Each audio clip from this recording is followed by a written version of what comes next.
Hello and welcome to the Flexline Media coverage of the 2023 ILT Southern Smash, which is also the NZ National Champs. This is the Round 1 Front 9 feature card coverage, thanks to ILT. My name is Chris Hoopmann, and I'm joined today with Ashton Clark. Thanks Chris. Awesome to be back down here in Invercargill for the Smash. We've got some massive holes coming up, big bomber course for the open field this time, so it'll be a great card. Starting off with our recent South Island champion, we've got Ethan Stout. Yeah, he's filling in with for Dylan Feldman. Couldn't make it over from Australia, but stoked to have Ethan here representing Invercargill. Also got Ryan Cambridge over from Wanaka. He's a really consistent player. Going to be good to see him attack these holes. Yeah, for sure. Francis Orange as well. I think he's in Dunedin nowadays, but Wellington's usually been his home. And Nate Perkins over from the States as well, so might have seen him before a few times. Alright, hole 1. This is one of my favourite holes on the course. It's such a memorable hole. You got a Mando to the right, so forehand for most players off the tee, I'd say. And then we've got about a 100-metre tunnel shot down here to a couple metre gap into the green. So you could test pretty much all your skills right off the bat. So if you don't come in hot, you're definitely not taking a birdie. Yeah, this one's a great opening hole. It's a bit disappointing for you after playing this one. You'd be like, oh, favourite hole's all done. Yeah. After your first one. Step up to the first one and it's nice and exciting, and then it's gone. So Ethan, being the lefty, he's got pretty simple, well, I kind of talked that into existence, didn't I? You'd think being the lefty he'd have the simple approach there, but let's see how the forehand goes for Ryan. Yeah, Ethan probably, could have been getting a bit of wind effect because it was a pretty breezy round this afternoon slot on the Friday. Yeah, that's the perfect landing zone, I'd say, for Ryan there. Anything over that hill in the grass and you're looking at a birdie. Yeah, Francis, he definitely does favour the forehand, so this should be pretty simple for him as well. Yeah, that was looking perfect. I think that would have gone a fair distance down the fairway. I think you definitely want to push the backside trees on the tee shot. I ended up tucked in the bushes on the right every time just by not giving it enough. Little skip off the top of the hill for Nate, and he misses Francis's tree, but he finds the next one. So I think that's Ethan throwing 3 from there. I think he was OB over the path. I'm not sure if that path was OB. Oh, okay. No, that path did not play as OB, so he's all good. Interesting. Yeah, and he's found a good spot. Definitely that right side of the trees is a good spot to be. For sure. Francis looking to find one of the gaps up here into the green, and he's done so perfectly. What an upshot.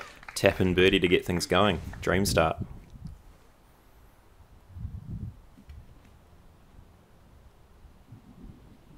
Ryan throwing a Saint Pro for his approach, going a little bit right side and catching a tree, but probably not a bad result. Yeah, it's definitely not the gap he's going for, but he's got an open look at the pin, so could salvage something from there. Low ceiling for Nate. He looks like he's hit the gap perfectly. That's beautiful. He's peeled it, and it's gone long. Yeah, in the circle from there. Pretty impressive. To get over those logs and check up by the pin would have been nearly impossible, so that's pretty well done. Just a straightforward approach. It'll be a fairly easy tap in for Ryan. And Ethan's got these trees to get through, which are frustrating because if you land just in front of them, you can be pretty close to the basket but still not have a decent run. Yeah, for sure. Just that edge of circle, weird straddle can really get in your head sometimes. So Nate doesn't capitalise on the inside circle putt there. Ethan gets away with the par. It's a strong putt. After hitting the first tree in the fairway, that's a great par to get, really.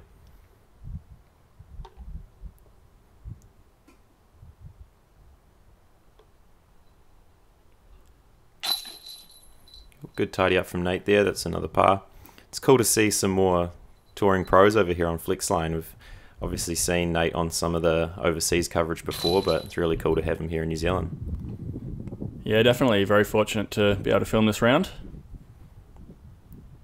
And it looks like everyone's getting away with a par, and Francis will tap in his birdie to get things going nice and smooth. Hole 2, par 4, 210 metres. Wide open fairway that drops down a little bit as it heads towards an OB path, but you'd be pretty unlucky to land on that.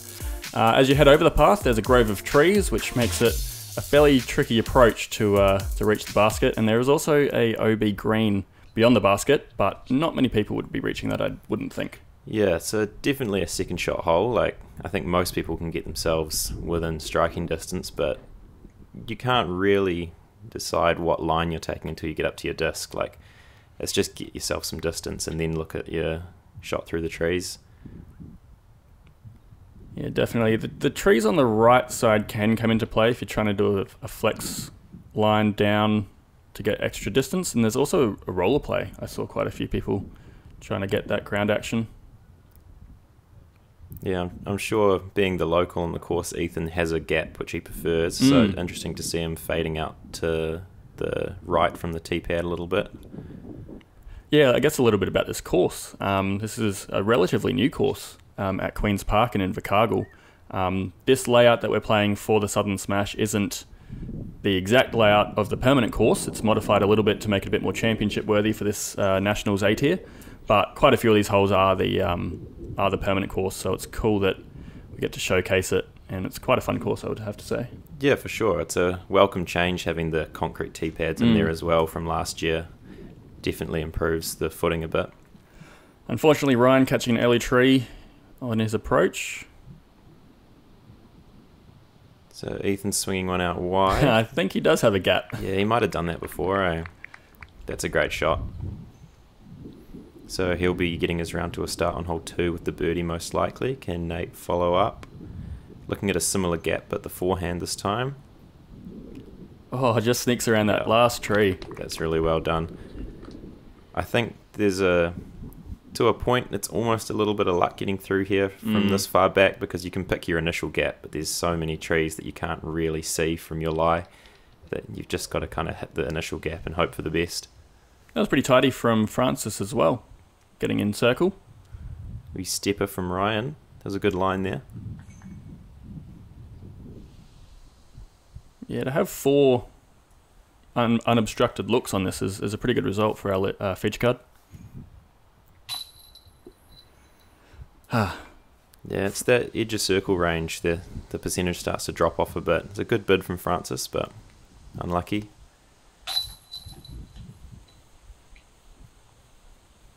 Oh, Nate gets his round going with the birdie on 2 as well.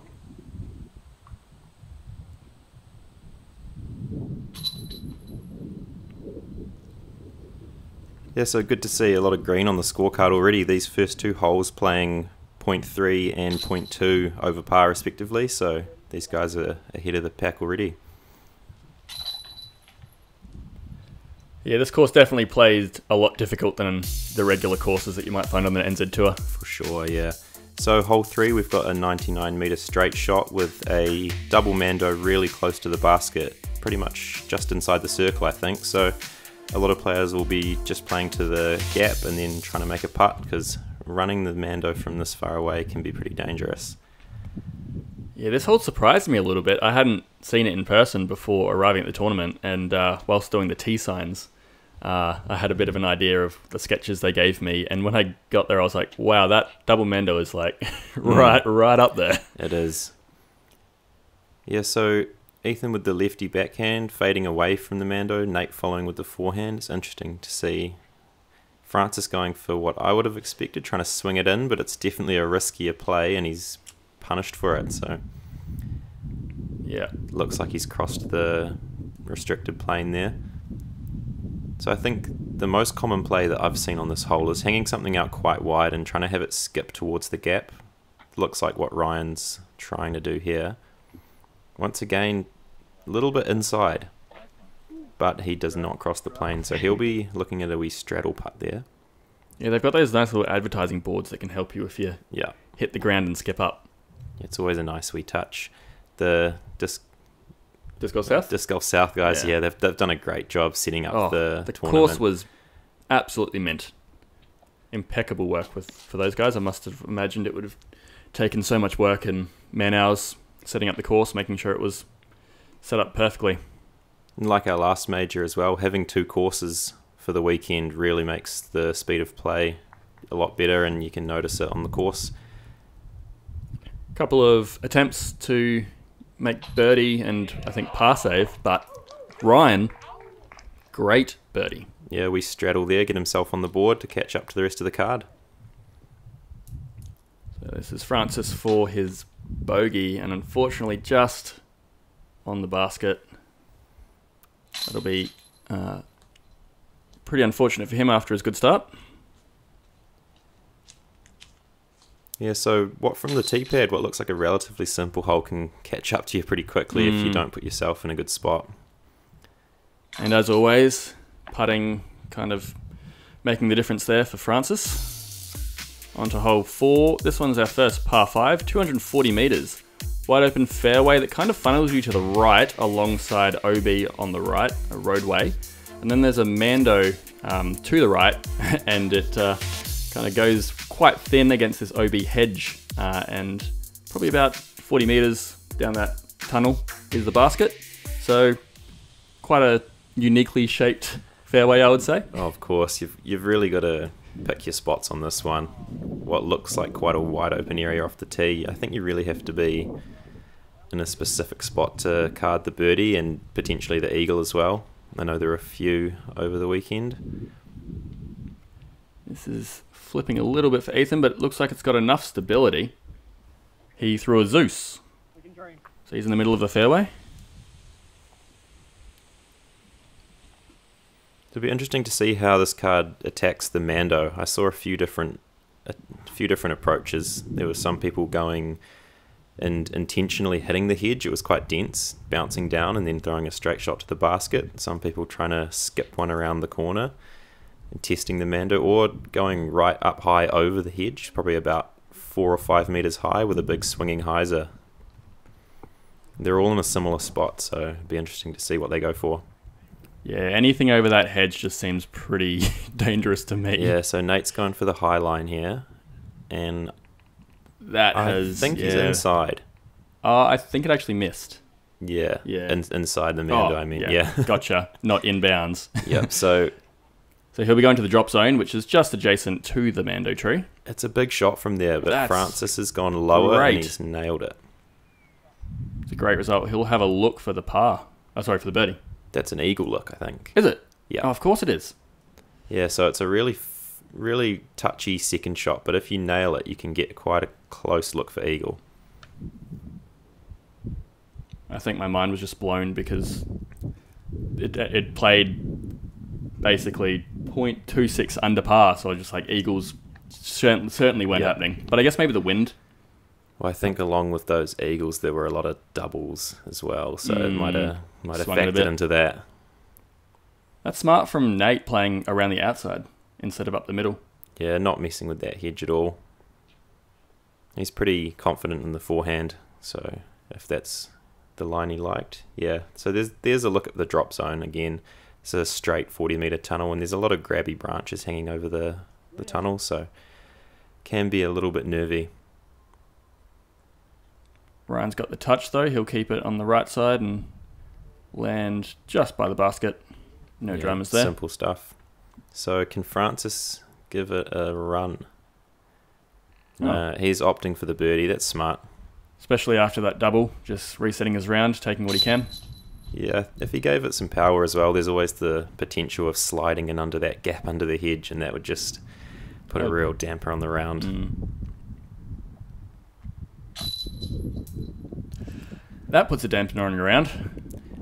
Yeah, we've seen a little bit of that from Ethan recently. I don't know if he's more confident from further back with that spin putt, but maybe just a commitment thing up close. Let's hope he can keep it clean. Another good birdie from Ryan. And Francis will also get the birdie. So nice work for our feature card here. Hi, I'm Innova Team Captain Nate Sexton. Welcome to our instructional disc golf series. Maybe even bank over to the right, and that's going to give the putt loft. Slight flex line, so you'll see this come out a little bit higher to give you a variety of different shot shapes. The farthest away player should go first towards the basket.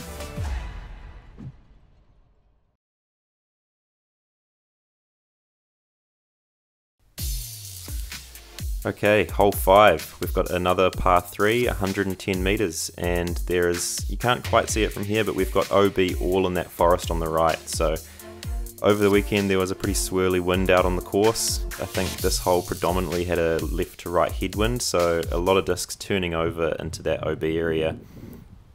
If you nail the straight shot, you can give yourself a pretty easy putt for birdie, but I think bailing out safe to the left was the most common option. Ryan coming up a little bit short there, but he got it nice and straight. Francis with the forehand, he'll have to trust this not to come back too much, but he's given it enough width, and that looks like a great throw. I really like the forehand on the hole because you've got all that open space out there, and there's a look at that swirly wind I was talking about. First few throws you didn't see anything, and then it's going crazy for Ethan here, but... Yeah, this eastern side of the course definitely seemed to have a bit more wind. Yeah, I think so. A bit more exposed. Yeah, a bit more elevation, I think, as well. Nate going for the forehand, keeping it nice and low, getting some ground action, and that actually got a flare skip, but I didn't catch it because I just thought it would have hit the ground, but he's actually maybe circle's edge. So great throw from Nate. He'll simple way up from Ryan. He'll be looking at a par there. Yeah, left it a little bit short. Yeah, so Nate I feel like you can kind of attack this as like with the stump, kind of just like right up into it. So, yeah, but that brings in the roll away, and there is an OB line lurking.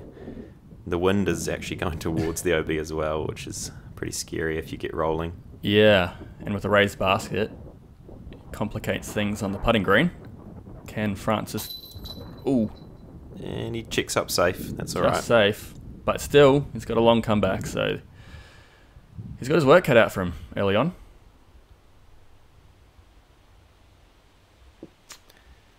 He fooled me. I thought that was going to be a run. Quick little layup there. Probably smart option in the end.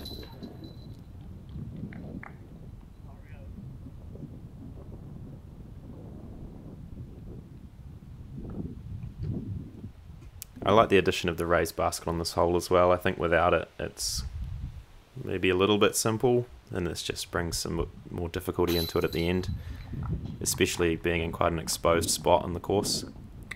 Fantastic birdie for Ethan. And Nate tapping his par. And Francis, unfortunately, getting a bit more red on the scorecard. Yeah, he's got a couple of birdies in there as well, so not too much damage, but hopefully he can just keep it clean. Hole 6, par 3, 83 metres. Slight downhill shot, and the basket is just in between all of those trees. There's a log protecting the green as well, so any right-hand backhand could get stopped, but I think most players went for the forehand out wide and then just hyzered into the green. Yeah, this is almost one of the must-get par 3s on the course, I'd say. It's definitely I think from memory, the shortest, but you can really swing anything out there and skip into this little basin that kind of catches your disc nicely. Yeah, nice little funnel towards the basket. Yeah. You can get some guarded putts if you come in early, like Ryan did there. But really, if you go out left like this, there's that one tree on the backside to beat. Yep, Nate showing you how to do it with the forehand there. Beautiful. And we've got a Crafties, follow flight. Great line. Just keeping it high, but trusting the disc to hyzer back in. He's right by the pin. Francis a bit lower. And with a lot of heat, he's gone long. Yeah, that extra height that Nate put on it really controlled the ground play there. I think that was his Clash Disc Ginger. Don't see a lot of people in New Zealand throwing those, so interesting to see. I'm assuming it's just a overstable fairway. Yeah, it was cool to see Nate throwing a fairly mixed range of discs, obviously. As we see a great birdie putt from Francis. Yeah, a nice bounce back.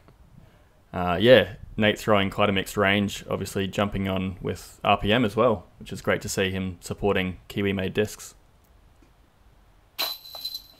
Oh, another smooth putt from Ethan from a similar spot. Yeah, Ethan 3 down through 6 now, so he'll be doing pretty well, I would say. Putting a little something together. Being the home course, he's probably expecting to shoot quite well, so he'll be happy to get off to a good start. Especially backing up his South Island Champs performance from a couple of weeks ago. Alright, hole 7. We've got a short par 4, 135 metres only, but we have a Mando right and a lot of trees in the way. There's a good roller option on the hole as it kind of turns to the right around the corner here. You can see it's not far down there. A safe play for the birdie is just pitching a hyzer into the trees and then you're left with a straight putter at it, but Ethan being the left, he's probably going for the 2 here. He's put that pretty straight. That's deep, using the maximum depth. Yeah, it looks like there's quite a lot of open space down the back there though, so maybe a bit of local knowledge. Roller from Nate. This is what we want to see. Unfortunate. 3. That's going in the wrong direction now. Yeah, that's not too bad. I prefer the roller on this hole. The wind seemed to be left to right as well, I think, which helped the righty backhand roller get around the corner nicely. And if you hit a tree, you're in kind of the perfect spot for a birdie look anyway, so there wasn't really any risk in it, I didn't think. Ryan showing you the safe option, going for bird there. That's a great layup, just short of the drop zone. All of our players here making the Mando. Francis just catching an early Guardian, but he will have an open look at the basket. Beautiful wee flick there. That'll be a simple birdie. Yeah, Nate using the Kia as his upshot approach disc. Which it's a great forehand awesome disc, eh? Love the little thumb track. And Ryan coming up to meet him. Ryan's just such a smooth thrower. It's really nice watching him craft some lines down the tunnels. Yeah, just super consistent. Always at the top. Just not many mistakes out of him. It's good to see. Got a circle 2 putt from Francis here. Can he make another one? Ooh, bit too much height. Might have been fortunate to hit that tree. Could have gone a bit longer than he is now. He's still got a little bit left, but this is well within his range.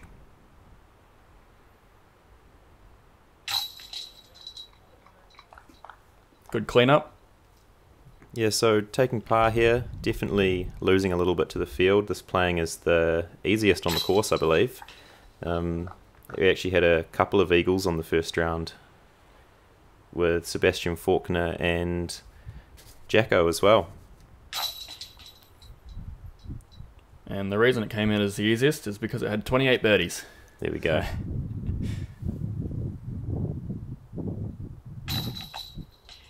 And there's a whole lot of them there.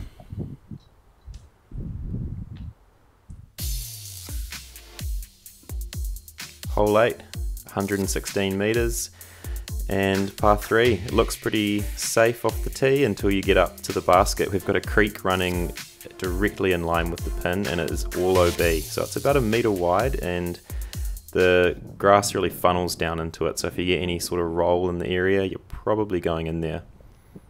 I think what most players are wanting to do is throw something wide, swinging back into the basket. Well, hey, I'll just basically stop like talking that. And let Ethan show you how to do it.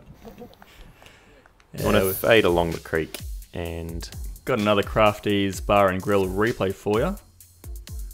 Interesting wind play on that. Got tossed around a bit through its flight, but it's found a great spot. That's definitely what he was going for, though. I think fading to the right at the end keeps you safe from that little OB area.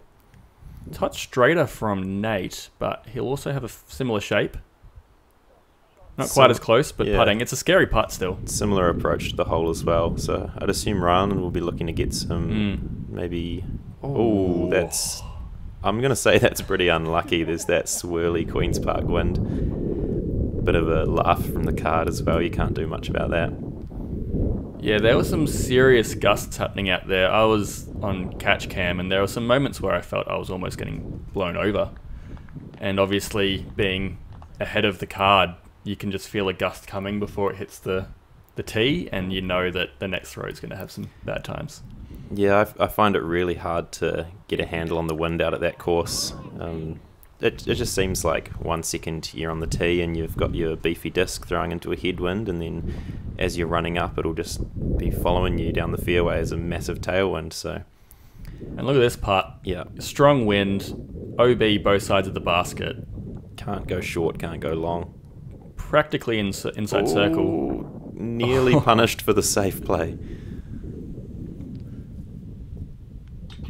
Oh. And that's another lucky one to check Yeah, up Francis there. running that one, which was pretty bold. I guess he's got a couple of strokes he'd like to make up. And Ethan getting the luck of the wind, I'd have to say. Yeah, it's 4 in a row from Ethan now. That was a beautiful drive, confident putt, and confident walk off to the next hole. So he's looking in control at the moment. It's good to see. All right, these guys taking their meter from their, I'd say a little bit lucky not to trickle down into the creek there, but safe layup. Yeah, pretty dry creek. It's not the kind of one that you want your disc to land in. Yeah, so far, Ethan really setting the pace on 5 and a couple on 3 as well. Hole 9, par 4, 185 metres. There's also a Mando in this central section of OB. That's all this kind of cleared trees. So the idea is to get as far up the fairway as you can and then find an approach over the OB and ideally close to the basket. Yeah, this is another one that I really enjoyed. Looking at the course map before I got down there, I was a little bit confused as to how it would play, but getting there and playing it, it was one of my favourite holes on the course. Made a bit more sense in person. Yeah.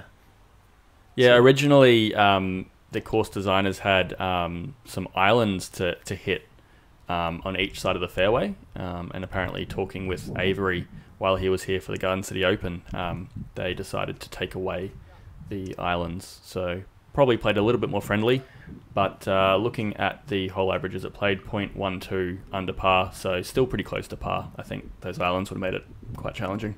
Yeah, I don't know didn't hear about any islands, but I definitely enjoyed playing the hole. I think the first shot asks you to just get as close to this OB as possible, and then with the wind on the weekend, I think a forehand in or a lefty hyzer in was the option, making you use both sides. All our players here getting up past the Mando, so Francis is toying really with it. Close to the edge there. Yeah, except for Ethan, who's on the right side of the fairway, but he should have the power to clear it. Yeah, he's got a full shot into the basket now. I don't know if he was looking for that, but definitely still doable for him. Yeah, just makes it over. And then the rest of our players are grouped on the left-hand side, which will make their approach slightly easier. Wide forehand for Nate. Yeah, I think that's definitely the spot where you'd like to be. It leaves you with a maybe just under 100 metre forehand, or Ryan showing us the straight approach here. Getting a bit of wind. So the backhand into the screen and the wind definitely exposed the bottom of the disc, so Francis going for the forehand here. And that'll be getting pushed down into the green nicely. That's a great approach. Played it very well.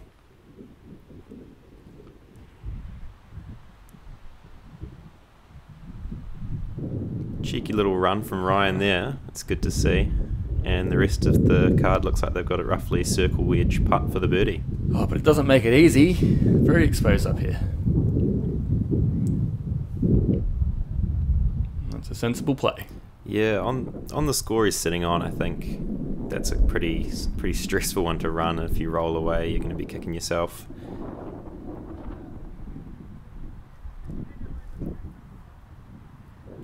Francis with an opportunity to get one on the card here. Oh, par. So maybe he did go AB. His first shot must have trickled over the line. That's a shame. But anyway, great par save.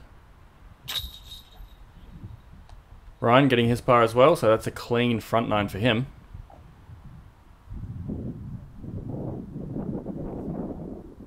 And you would like to think that it would also be clean for both Nate and Ethan, which is great shooting. Yeah, it's a pretty long course, but if you play the holes how they're, I guess, intended, the pars are quite easy. I think you really get in trouble when you start to attack out there, especially because of the wind. Another look at Ryan's drive up the middle, and here's our leaderboard. We got Maxime Tang. I don't exactly know how you say that, but he's from Belgium. He's over with the MDG crew. We got Ethan Stout, obviously representing Invercargill and his South Island Champs victory, close to the top at second, and Ollie Webb in third. Yeah, so a lot of people charging off the start. It's good to see. Thank you so much for joining us for this front nine coverage. We'll be back soon with the back nine.